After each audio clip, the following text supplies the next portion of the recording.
Postal Service is giving steep discounts to China in a deal the politicians don't even know about. That's mind-boggling. It's politics, like the law that gives tax breaks to disabled first responders that disqualifies disabled first responders. So you did not know this was excluding these first responders when you voted for it?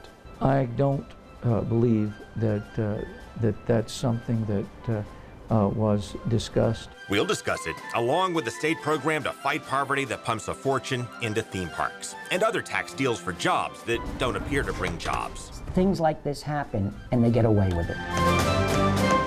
I'm Craig Patrick, and this is our Government at Work. And by work, we don't always mean work. The business of the Senate concluded early today. Like the time we caught the chair of the Senate Rules Committee leaving work early, claiming their work was finished. The business of the Senate concluded early today. While her colleague voted for her, making it look as if she was still there, she said by mistake. I can understand how they may say that it looks sloppy. Or the time we caught the senator who sponsored tighter voting rules for all of us, voting and then voting again in the name of an absent adversary who was out of town for his mother's funeral. Yes, this happens a lot. More than 100 times, I would imagine. Votes without permission.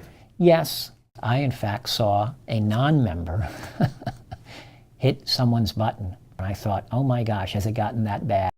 Now, the Affordable Care Act, known as Obamacare, was built as a compromise. Insurers have to cover people with prior health problems, which does drive up the insurer's costs. But then other healthier people are required to buy insurance if they can afford it, which is supposed to help offset those costs.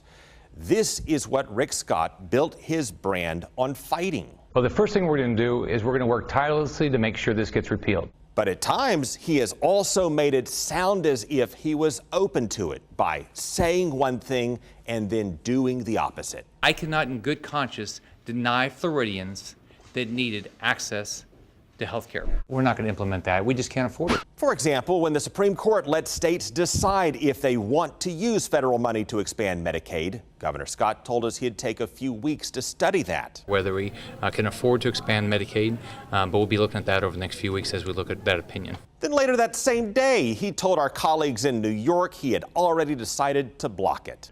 We're not going to implement Obamacare in Florida. How and why did you change your mind on that?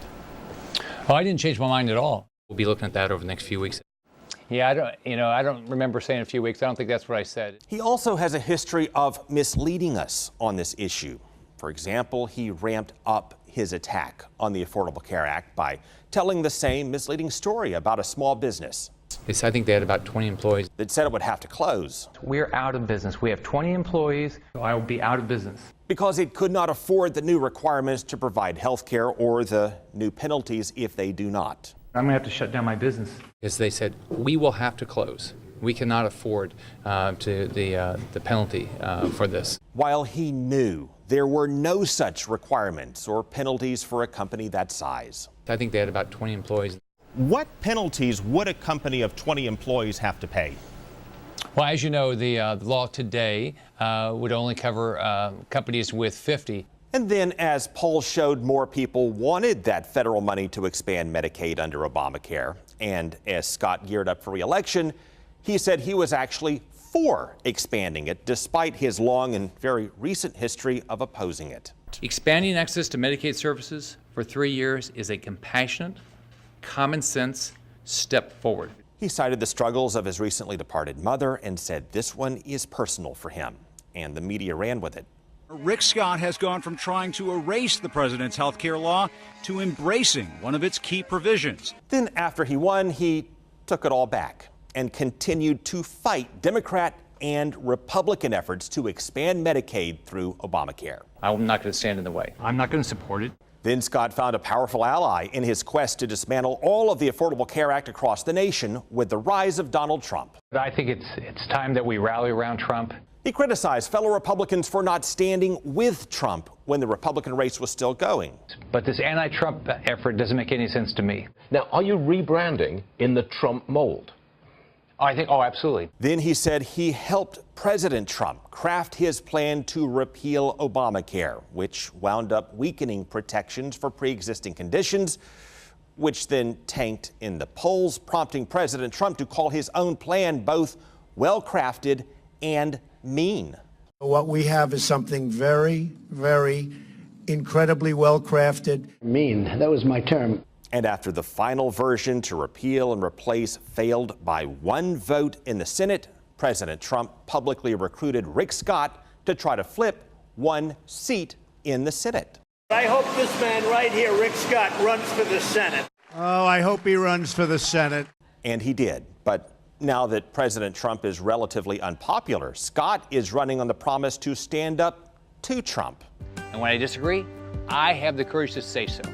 And now that Fox News polling shows opinion has shifted and the Affordable Care Act is more popular now than ever, and Kaiser found it to be the biggest issue in the midterm races, and protections for pre-existing conditions are particularly popular, well, Scott is once again changing his tune. I want to tell you about a family with a pre-existing health condition. Once again citing the struggles of his family. That was my family growing up. And once again saying this one is personal. I support forcing insurance companies to cover pre-existing conditions. Now, we can't fact check what politicians say they will do. That always remains to be seen. But we can and do compare it to what they have done for perspective. I think Congress has to understand that they got elected to repeal and replace Obamacare. And on this one, the governor has a history of saying one thing and then doing the other. Well, the polls led a lot of people to think that Graham would beat Gillum and that Clinton would beat Trump and that Moore would beat Jones and that Baker would beat Kreisman. The list goes on and on.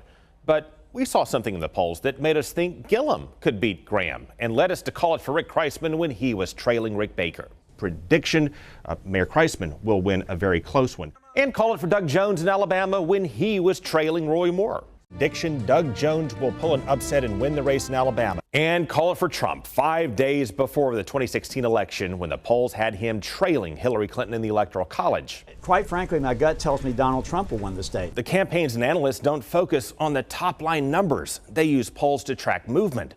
The numbers don't matter as much because we know how horse races can shift.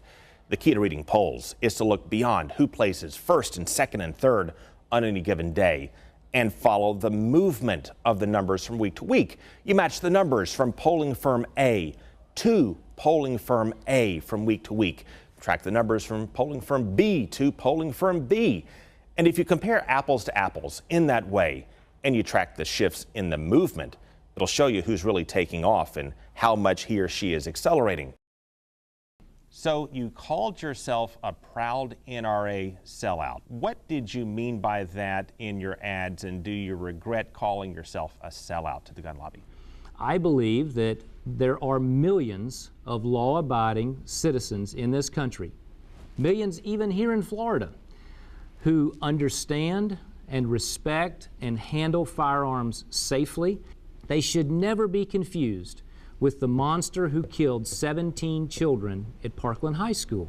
I'm confused by the use of the term sellout. Had you said you're a proud NRA supporter, I would get that. A sellout means either a traitor or more commonly someone who compromises his or her own convictions for personal gain.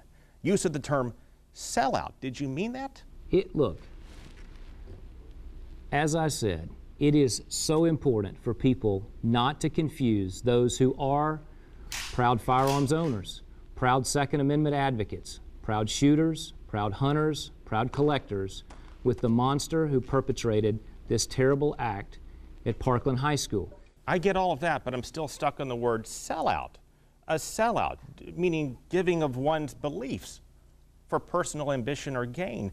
Do you still embrace the term sellout?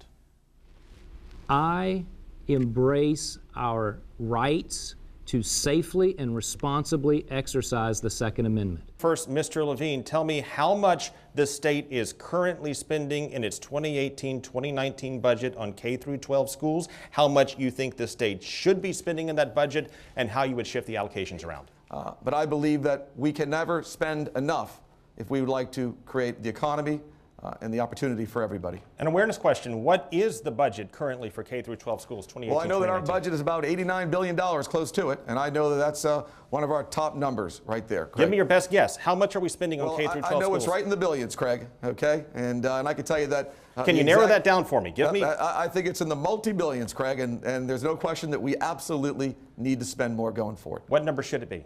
I think it should be the highest number we possibly can do. But we're only going to get there, Craig, by actually growing our economy. Mr. King, he did not know how much the state is spending in the 2018-2019 budget on K-12 education. What's the answer? Craig, my approximate understanding, this budget is about an $88 billion budget. I believe we spend between $21 and $22 billion on public education. But Mayor Gillum. We're in the 20 to 22 range at the state, but then at the local level, which is where a lion's share of the funding for education comes from our school board districts, and that varies throughout the 67 counties of the state. In fairness, the number that we're currently spending in K-12 schools, 2018-2019. 15% below what it needs to be currently. Let's move on. How would you score the performance of the outgoing House Minority Leader in the Florida legislature on a scale of 1 to 10 and the Minority Leader's biggest accomplishment? Well, I can tell you this. It's not easy being a minority anything, especially being in Tallahassee today. Do you know who the outgoing House Minority Leader is? Yeah, McKeon. Yep. McGee. Yep. Janet Cruz. It's Janet Cruz. Oh, Janet, yep. Janet Cruz. Mr. King, how would you assess her? Yes or no, have you ever prosecuted a case? I have never been a professional prosecutor. Have you ever tried a jury trial? It's not necessary to be the Attorney General to have ever completed a jury trial. And have you argued a motion in court? It's irrelevant. Have you taken a deposition? Look, all of these questions are related to things that are irrelevant to being Attorney General.